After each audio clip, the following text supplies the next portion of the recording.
Tragedi berdarah yang menewaskan anggota Polres Tolikara, Papua, Bribka Laode Abdul Salman alias Bribka LAS 36 tahun membuat heboh kota Kendari.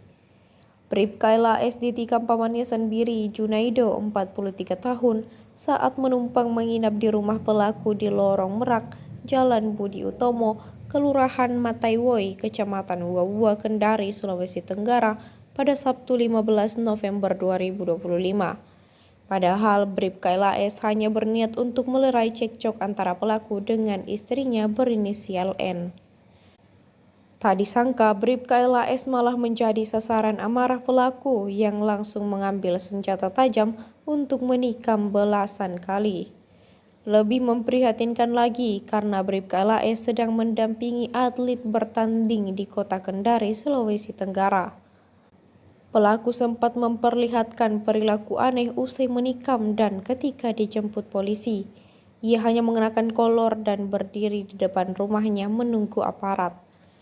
Pelaku berprofesi sebagai aparatur sipil negara atau ASN di institusi TNI. Ketika ditangkap polisi, pelaku mengakui telah menikam korban hingga tewas di rumahnya. Bribka LAS merupakan keponakan dari istri pelaku berinisial N. Pengakuan pelaku, dia tidak memiliki masalah dengan Bribka LAS yang menumpang menginap di rumahnya.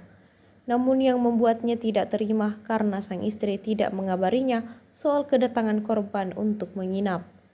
Merasa tidak dihargai, pelaku ribut dengan istri. Bribka LAS yang disebutkan sudah tidur mencoba melerai pertengkaran, malah membuat pelaku naik pitam dan gelap mata. Saat polisi tiba di TKP, tubuh LAS sudah terbujur di ruang tengah rumah, sementara pelaku berdiri di depan rumah dengan kondisi hanya mengenakan kolor. Momen penangkapan tersebut terekam kamera awak media. Terlihat sejumlah petugas kepolisian dan beberapa orang berpakaian biasa sudah berada di depan rumah. Pelaku lalu diminta untuk memakai pakaian dulu. Pelaku pun keluar dengan seragam dinasnya dan mengenakan kaos kaki.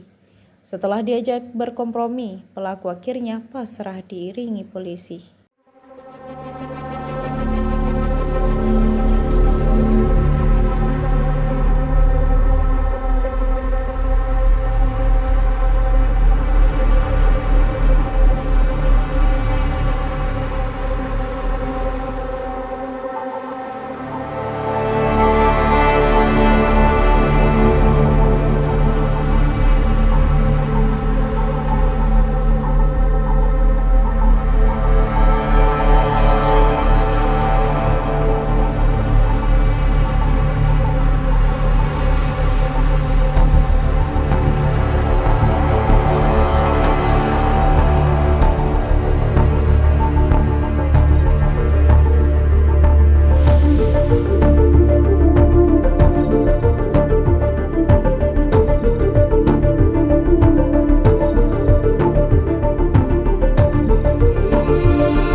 Download Tribun X sekarang, menghadirkan lokal menjadi Indonesia.